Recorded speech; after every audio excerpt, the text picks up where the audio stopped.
O relato do lobisomem de São Luís do Paraitinga. São Luís do Paraitinga, no interior de São Paulo, é uma cidade que parou no tempo, um refúgio de tranquilidade que eu buscava desesperadamente após anos de estresse na capital. Suas ruas de paralelepípedos, os casarões coloniais preservados e a imponente igreja matriz criavam um cenário bucólico, quase intocado pela modernidade. Aqui, a vida corria em um ritmo mais humano e as pessoas ainda tinham o hábito gentil de se cumprimentar pelo nome.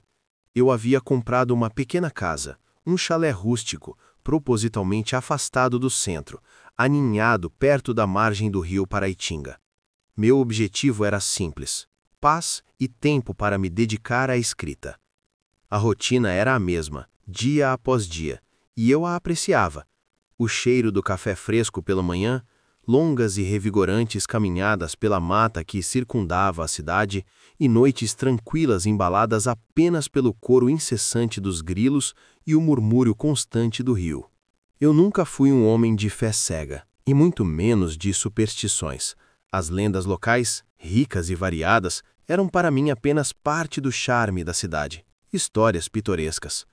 Falavam muito do lobisomem do rio, uma criatura que, diziam, surgia nas grandes cheias e arrastava os desavisados para as profundezas. Eu ria, considerando tudo isso um folclore encantador, mas inofensivo. A tranquilidade, no entanto, é uma ilusão frágil, e a minha começou a se quebrar em uma noite de verão, sob a luz plena da lua cheia.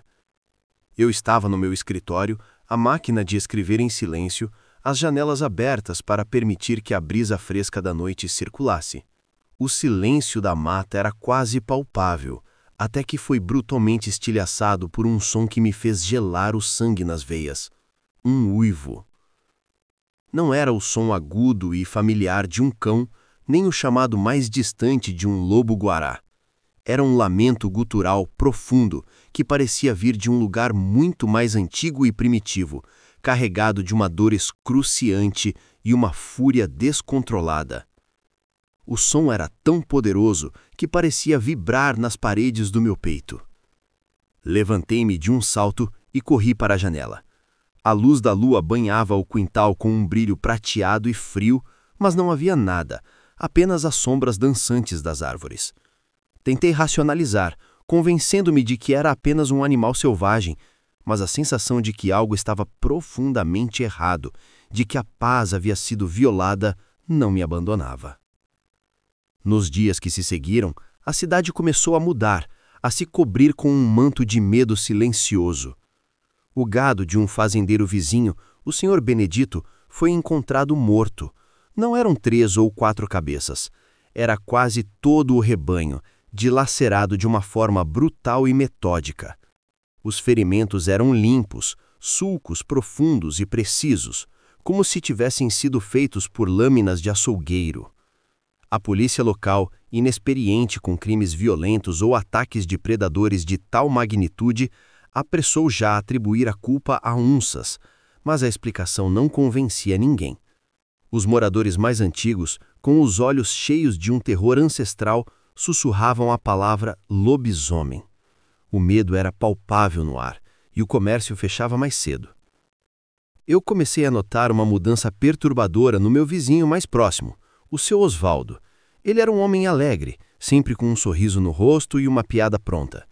Mas ele se tornou recluso, pálido, com olheiras profundas que pareciam sombras permanentes sob seus olhos.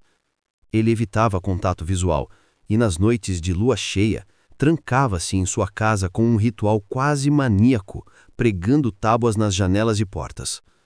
Sua esposa, Dona Lúcia, uma senhora doce, estava visivelmente abatida e se recusava a falar sobre o marido.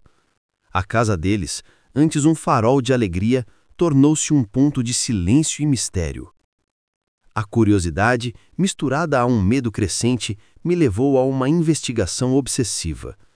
Eu mergulhei nos arquivos da Biblioteca Municipal, lendo livros antigos e empoeirados sobre folclore e lendas locais.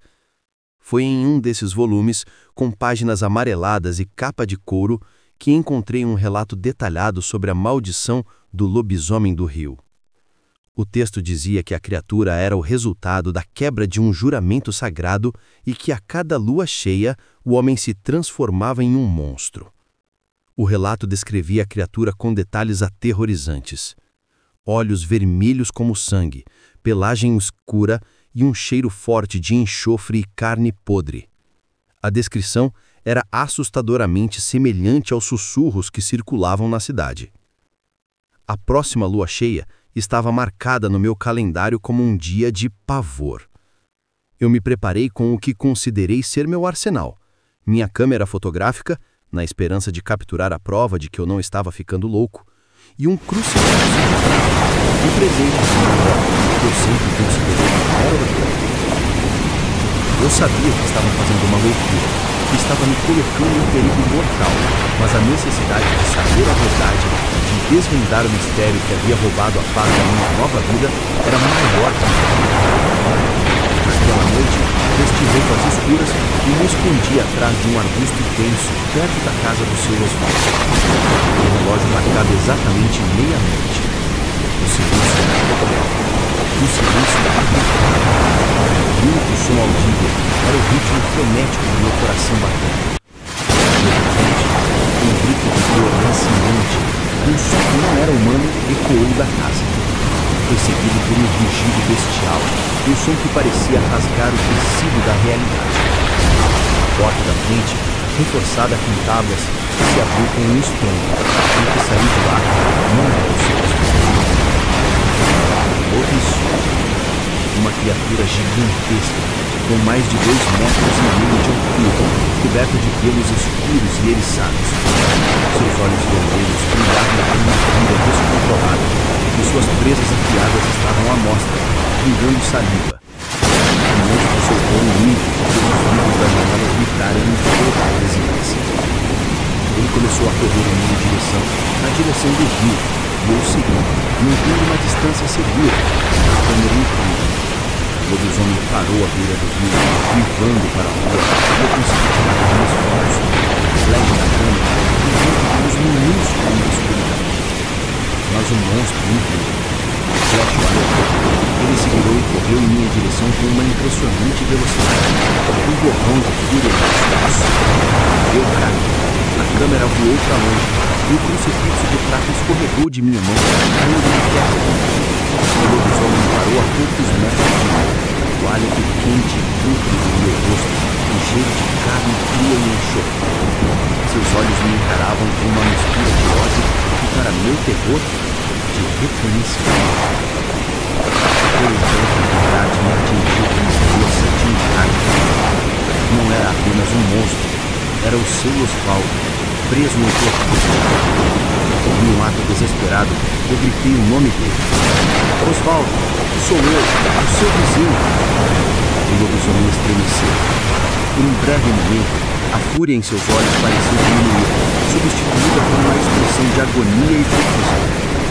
Ele soltou um gambo, um som que parecia vir do fundo de sua alma humana, uma súplica.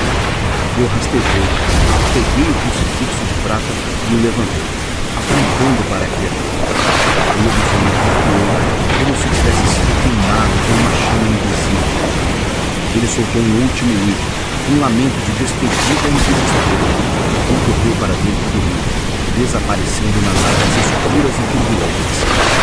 Na manhã seguinte, a casa do seu Osvaldo estava vazia. Ele havia sumido sem deixar rastros, e Dona Lúcia havia partido para a casa de parentes na capital. Ninguém na cidade falou sobre o ocorrido. O silêncio era a única forma de proteção. O gado parou de ser atacado e a paz voltou a São Luís do Paraitinga, uma paz superficial e frágil. Eu revelei as fotos que tirei, mas elas estavam todas borradas, irreconhecíveis. Eu nunca mais falei sobre o que vi. Mudei de cidade, mas a imagem do seu Osvaldo transformado e o som daquele uivo de dor me perseguem até hoje. Eu sei que o lobisomem do rio ainda está lá, esperando a próxima lua cheia, e que a paz de São Luís do Paraitinga é apenas uma ilusão frágil, mantida pelo silêncio e pelo medo. A maldição continua, e o relato do lobisomem de São Luís do Paraitinga é a prova de que o folclore é mais real do que se imagina. As noites de lua cheia, para mim, nunca mais foram as mesmas. Eu me tornei um cético convertido, um homem que viu um monstro e a alma humana dentro dele, um terror que transcende a ciência e a razão.